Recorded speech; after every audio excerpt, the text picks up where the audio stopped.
I'm going to start with this plug here because there's a concert coming up in the music department. A free concert, always a good thing. This Friday evening at 8 o'clock in the Winifred Smith Hall, which is right next to the Music and Media Building, just across from the Cyber A Cafe in the school here. This is a concert of, the title of the concert is Interactive Instrumentation. It's a concert of music for acoustic instruments and computers interacting with each other, or instruments mediated by computers. And all of the members of the faculty in the particular graduate area that I teach in, called Integrated Composition, Improvisation, and Technology, work to some extent with the mediation of instrumental performance by computers. And so this is a concert of all of us on the faculty who do what we do, this sort of thing, just presenting pieces, sort of our latest work in progress. And as I say, it's free. It's 8 o'clock this Friday evening. That's Michael Desson on trombone, Kojiro Umezaki on shakuhachi flute, also Nicole Mitchell, one of the greatest flutists in the world, will be performing. I'll be performing on guitar, Kei Akagi, a great jazz pianist, will be performing on synthesizer. Should be a fun concert. So check it out.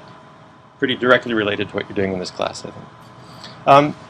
You've probably already discussed this in this class, but here at UCI, this is ostensibly a research institution. We're always here. It's a research institution. The distinction being that we on the faculty are not supposed to just be teaching the stuff that's already known. We're supposed to be exploring the unknown and finding new things and then actually teaching you that stuff. And so that's kind of what this concert is. It's a demonstration of some of the things that we're working on in our research. So those of us in the School of the Arts, particularly those of us in media arts, are not just, let's say, performing known music in known ways, but we're trying to really invent new things to some extent, whether that be just new creative work or new discoveries about how to do it. So I thought I'd, before even starting to demonstrate anything or really talk about the main subject, sort of regale you with some old guy stories. I'm feeling old these days. I just had my 55th birthday. And I realize that for most of you, first of all, that means I'm like too old even to be your parent, right? But there really is this drastic change in the way that you look at technology from the way that I do, even though I'm ostensibly a technology expert. And that's because I never even touched a computer till I was older than you. So imagine that. If you got as far as you have in your life and never even touched a computer, never dealt with it anyway. There was no internet, blah, blah, blah. You've heard all this stuff before, I'm sure. But what that means is that when I was in college, I did encounter electronic music, but it was using magnetic recording tape. And if you wanted to edit that tape, you had to get out a razor blade and literally physically cut the tape into bits and tape them back together and replay it. It was kind of a crazy way to make music.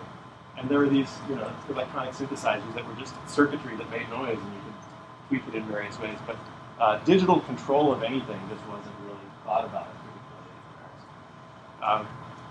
And so it wasn't until I got into graduate school, about 84, 85, that I started studying how computers could be applicable to music. And, okay, so first Macintosh came out 30 years ago, right? In 1984. So I got my first personal computer in 1986. And I was already finished with my master's degree. It was, I'm trying to remember if I can see if I can even remember. I don't remember the processor speed, but I'm sure it was something just ridiculously slow. It had, I think, 256 megabytes of RAM. Kilobytes of RAM. Kilobytes. Wow. No hard drive. This was the state-of-the-art computer. This was a Mac Plus. It was like the coolest computer you could buy. And it had a 512 by 342 black and white screen. And it cost $2,700.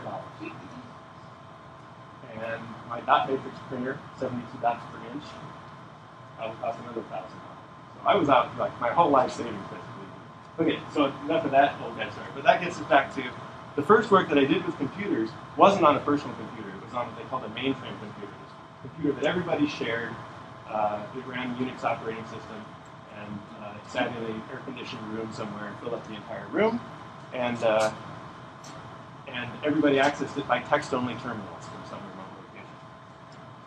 And what I learned how to do, basically, was I learned sort of the basic mathematics of digital signal processing, basics of acoustics and psychoacoustics, and the basics of C programming, just enough that I could write a program that made funny noise. So you sit for hours and hours and you type this stuff and you compile it, you go out and smoke a cigarette while it compiles, come back, and you figure out you've left out a comma, and oh, that doesn't work, so you have to do it again. Go out, have another cigarette. Smoking, another thing old guys did. Yeah, right, that's right. Don't do that anymore. Because we've got faster computers, it's safer.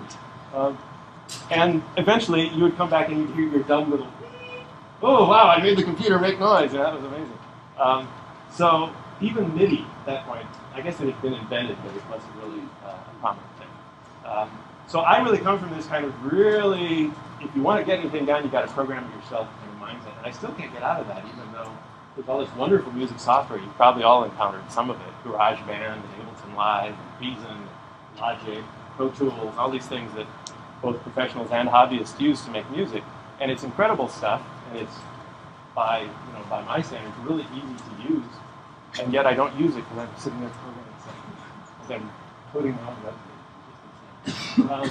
So I'll come into the 21st century one day. But for the meantime, I'm going to sort of take you through sort of a few historical pieces of mine, like maybe 3 or 4 pieces that kind of date from different periods of my work, just to sort of show you the way that I was thinking. So the first thing that I did when I started using computers to make music, as I said, you tried to make the computer make noises, and then you realize, oh, I can make it make really interesting, weird noises that don't do all these other sorts of programming tricks. But ultimately, that wasn't that interesting to me because I was a traditional composer as well. I composed instrumental music, just like all of my colleagues on the faculty who are composers. We all do both electronic music and instrumental music. So in that way, I'm kind of old-fashioned and romantic. I like good old-fashioned music, and I wanted to see what do computers have to do with that. And so the first thing that I did was not so much experimenting with strange sound making as it was, could I teach the computer to do something musical? In other words, to have some rudimentary level of intelligence or creativity. Could I actually have it compose music? And that got me into all these really interesting states of mind where I realized, I don't even know how humans compose. Right? Here I am, I think I'm a composer, but I don't really know what I'm doing. So I was interested in this idea of how to teach the computer to compose, which was a pretty ambitious thing for somebody who just learned the program 3 months prior. But I had this idea that, okay, so maybe I could really just teach it something super basic. And there's a kind of a technique that musicians use a lot. It's called metric modulation, where you might be going along, taka, taka, taka, taka, taka, taka, taka, taka. There's your beat speed, right? And then you say, well, I'm just going to take 3 of those and make it the new beat speed. So, taka, taka, taka. Notice I'm dividing the chords. Taka, taka, taka, taka, taka, taka, taka. Now I'll take 3 of those and make a new beat speed out of it. Taka, taka, taka, taka, taka, taka, taka, taka. And I just changed tempo in a way that was, you noticed the change, but it kind of made sort of musical sense. And so musicians do this sort of thing all the time, where the tempo of the music changes based on the rhythms that you're playing. I said, could I teach a computer to just make some decisions like that, like I'm going to change from 4s to 3s? And so I made a kind of rudimentary program that did that sort of thing. And then I realized, okay, so the point is not to teach it to compose like me, because I'll never be that good a programmer, but to just get it to do something interesting that I wouldn't do myself, or that it can do better than So I was studying a lot of things in graduate school, as one does, and I was studying the mathematics of probability, and I was also studying information theory, which is kind of a topic that was hot in the early 50s when radio and TV and telephones and so on were really just kind of all coming together as major means of communication. There was a lot of study of what is communication, what is the information that's being communicated, how does it get presented, and so on.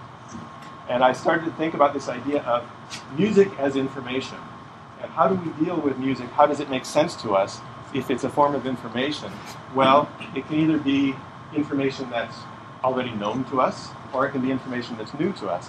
And that's kind of one of the ways that information theorists talk about information. Is it redundant information that you've already received, or is it new information? And it turns out that in information theory, at least, the more improbable something is, or the more unlikely it is, the more informative it is. So I'm not going to go into that in too much depth. You can ponder that one for a moment. But if somebody tells you something that you already kind of expected, you haven't gotten much information from it. If they tell you something that really surprises you, then you feel like you've gotten more information. Right? So music is, arguably kind of like that. A composer kind of sets up expectations by what they do, what the composer does, and then maybe they'll do something different, which momentarily surprises you and gets you interested in them. And the composer's job is kind of to balance those things. So I did this piece for a computer-controlled piano. In the late 80s, there was this piano made by the Yamaha Corporation, which makes lots of musical instruments in addition to all the motorboats and motorcycles and things like that. They make everything. They make musical instruments, and they made this device, the Yamaha Disc Clavier, which was a piano that could be controlled by computer. Or it could record what you'd played and store that as computer data and then replay exactly what you played by physically moving the keys on the piano. It's kind of a cool invention. And so I wrote a piece that would calculate different types of probabilities, things that are completely random and stochastic, other things that are very focused and predictable, and transition from the very predictable to the very unpredictable, and send all of that information to a piano to play that information as music. And I wrote on my little Mac Plus computer with my 512 by 342 black and white screen. I made a little graphics thing that would display the notes as dots. So hopefully I can demonstrate that for you. It's about a 10-minute piece, but I'll play you the first 3 minutes or so of it and hope that it works.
Come back.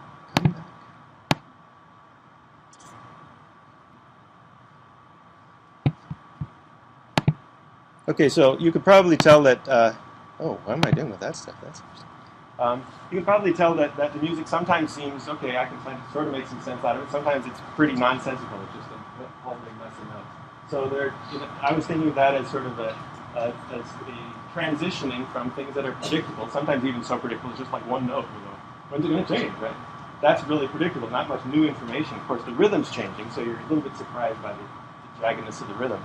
But then as we introduce more possibilities for other things to occur, things become less predictable, more entropic, as it were, until they become totally chaotic.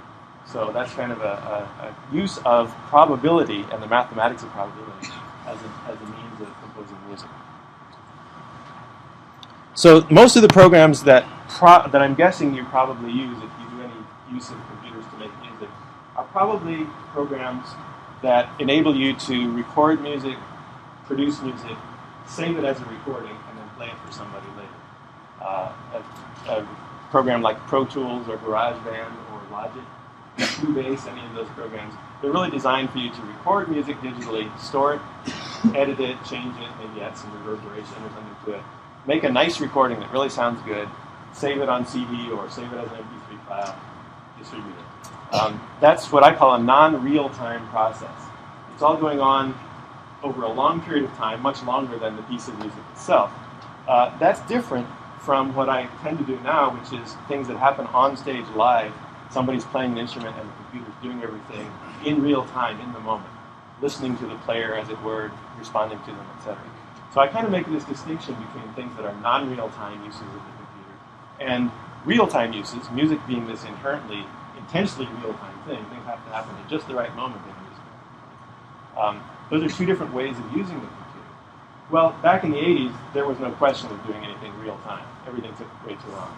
But by the mid-90s or so, computers were getting fast enough. I'd say by about 97 was when the Macintosh got fast enough that you could really think about synthesizing sounds with it in real time. You know, really doing advanced audio processing in real time as it was going on.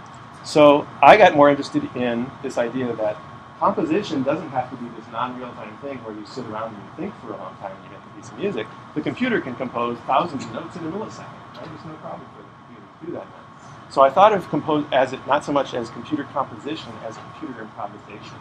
I got interested in this question of could the computer respond to what a live player is doing and exhibit some sort of intelligence or creativity that way in real time.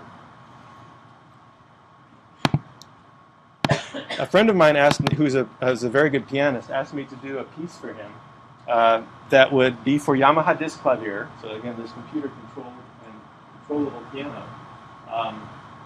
And synthesizer. He had this little synthesizer that he, was a little like this that generated sounds. But if you sent it information from the piano or from the computer, it could play notes. He said, "Could you write me a piece for disc clavier and this little synthesizer I have, so that wherever I go, I can just, if there's a disc clavier there, I can just set up and do this piece.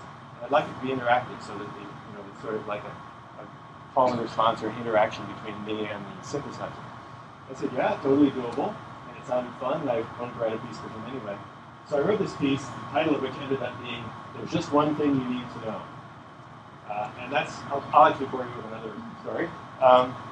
I studied with a composer named Morton Feldman, quite a well-known American composer, a good friend of John Cage and many of the painters who were in New York City in the 50s and 60s. He lived up until 1987, and I actually studied composition with him very briefly just before he died in 87. And I was writing a piece for piano, and he looked at it and said, "I can't do a good vocalizer." There's just one thing you need to know to write the piano. You got a left hand, and you got a right hand. That's counterpoint. So what he meant was, I think, this is my interpretation of it, he always taught by anecdote, right? Never knew what he was saying, but what I took from that was counterpoint. In other words, one thing working along with or in dialogue with the other is kind of built into the human body and into the way that we play the piano. So it's natural for piano music to deal with one thing in interaction or relationship with another, a dialogic relationship. Or in musical terms, we call that counterpoint, one note against another. And so I said, maybe I could take that to ridiculous extremes by writing music in which the hands are always symmetrical. They're always doing a reflection of each other. And that's not a terribly new concept in music. A lot of composers have used this idea of having a sort of axis of pitch symmetry, and the things that are going down from that axis are the same as the things that are going up and so on. But I took it to this kind of ridiculous extreme where everything somebody does has to have exactly the same hand shape for the other hand as they're playing. And that limits a lot what you can do as a composer, but it's a useful limitation. I said, okay, so that's everything I do in this piece has to be conforming to that regulation. And I'll give you an example of that, I think. Let's see if I can show you this.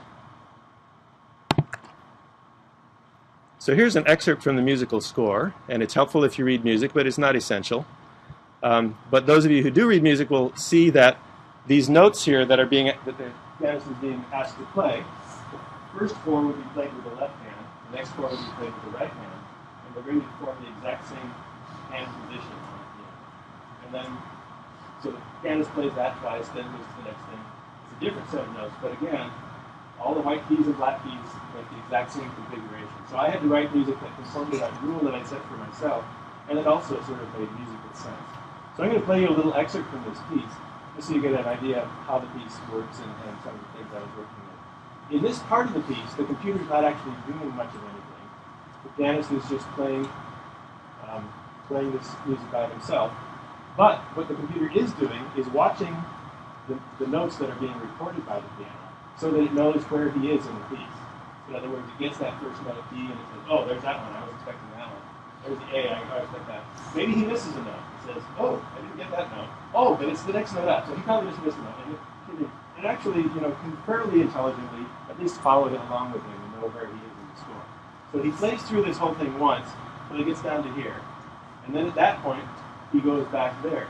And that's a trigger for the computer to say, okay, time for me to play. And what it does is it takes all the things he's playing, turns them upside down around some pitch axis, and plays them on the synthesizer. So as he's playing upward, it's playing downward. As he's playing downward, it's playing upward, and so on. New pitches, it's a new set of pitches. So again, I had to think of all this stuff kind of mathematically. How can I still make good music? But that's what the computer's doing during that next portion of the piece.